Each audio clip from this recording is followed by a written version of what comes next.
First at 11, Deere and Company is responding to former President Donald Trump's threat to put a 200% tariff on products the company tries to sell into the U.S. Trump made the comment during a campaign stop in Pennsylvania on Monday. I'm just notifying John Deere right now.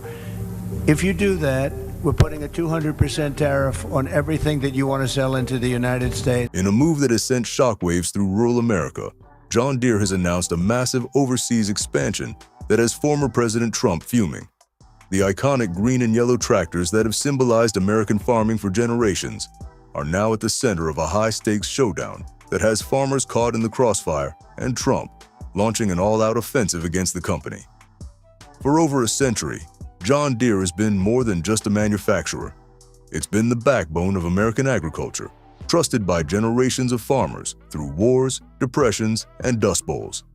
But that legacy is now being tested as the company makes what many are calling a betrayal of its American roots. The announcement came without warning.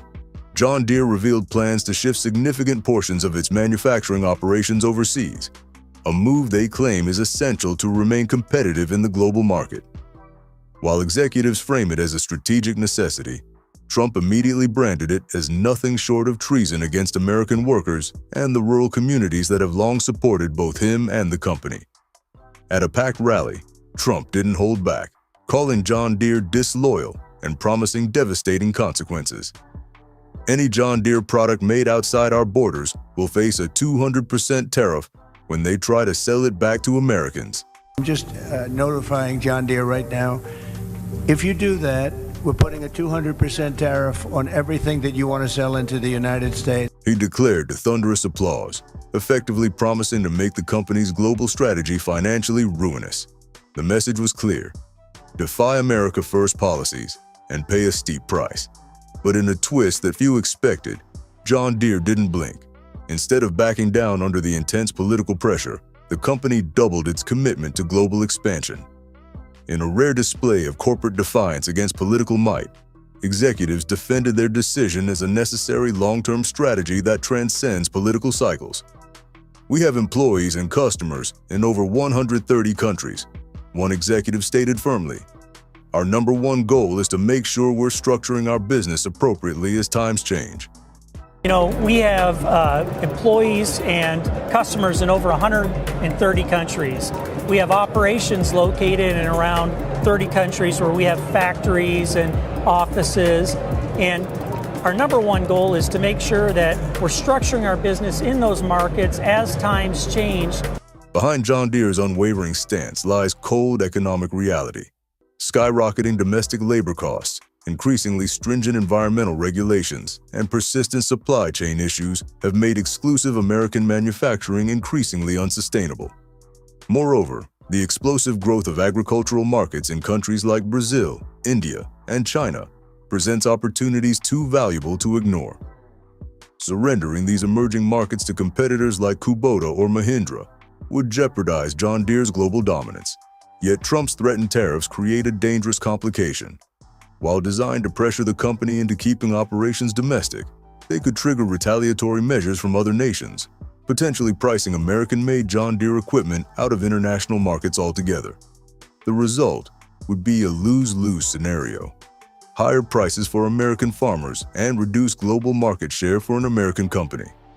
For farmers, this conflict creates an agonizing dilemma.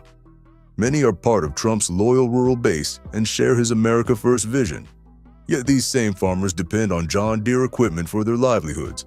Some have angrily pledged to abandon the brand, turning to alternatives like Case 1H or Kubota. Others remain torn, understanding that complex economic forces, not disloyalty, drive Deere's decisions. They worry that punishing the company could backfire, resulting in higher equipment prices when rural America is already struggling with rising costs and unpredictable weather patterns. The economic stakes extend far beyond sentiment. If Trump's tariffs take effect, John Deere won't simply absorb the financial hit, they'll pass it on. Tractors and combines, already major investments for any farm operation, could become prohibitively expensive, especially for small and mid-sized farms already operating on thin margins. We've seen this pattern before. Trump's 2018 steel and aluminum tariffs significantly increased costs for American manufacturers, with consumers ultimately bearing the burden. A similar outcome here could devastate rural economies already walking an economic tightrope. Ironically, policies intended to keep jobs in America might accelerate John Deere's global transition, as the cost of remaining exclusively domestic becomes untenable. This paradox highlights the fundamental tension in American manufacturing today. Can nationalist economic policies reverse decades of globalization, or are they fighting against irreversible economic currents? Wall Street, always more concerned with profits than patriotism, has taken notice of this high-stakes standoff. Investors are carefully weighing the risks of Trump's wrath against the potential rewards of global expansion. Some analysts view Deere's strategy as prescient. Lower manufacturing costs and tariff-evading tactics could strengthen its competitive advantage. Others warn of potential farmer backlash that could permanently damage the brand's century-old relationship with rural America.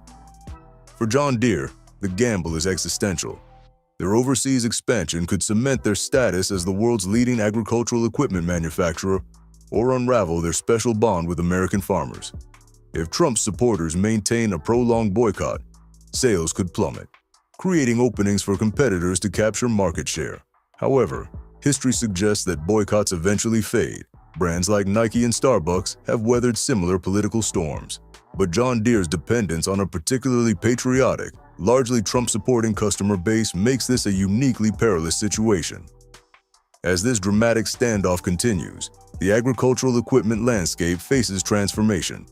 Established competitors like Case IH are watching closely, while newcomers offering autonomous tractors and cutting-edge technology sense opportunity in any misstep by the industry leader. The stakes couldn't be higher. Whoever emerges from this reshuffling will shape farming's future in an era defined by automation, sustainability concerns, and volatile trade dynamics. In many ways, John Deere's defiance represents a test case for corporate America's resilience against political pressure.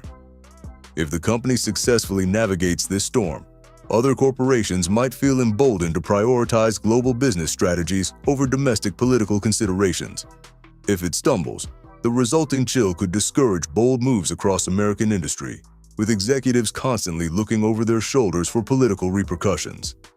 As the dust settles on this clash between an agricultural titan and a political force, one thing remains clear: there are no easy answers. Trump's tariff threats aim to protect American jobs, but risk punishing the very farmers who form his base. John Deere's global pivot reflects economic necessities, but invites a backlash that could fracture its heartland identity. Neither side shows signs of backing down in this game of economic brinkmanship, and American agriculture hangs in the balance, waiting to see whether this confrontation produces triumph or lasting damage to an industry already facing unprecedented challenges.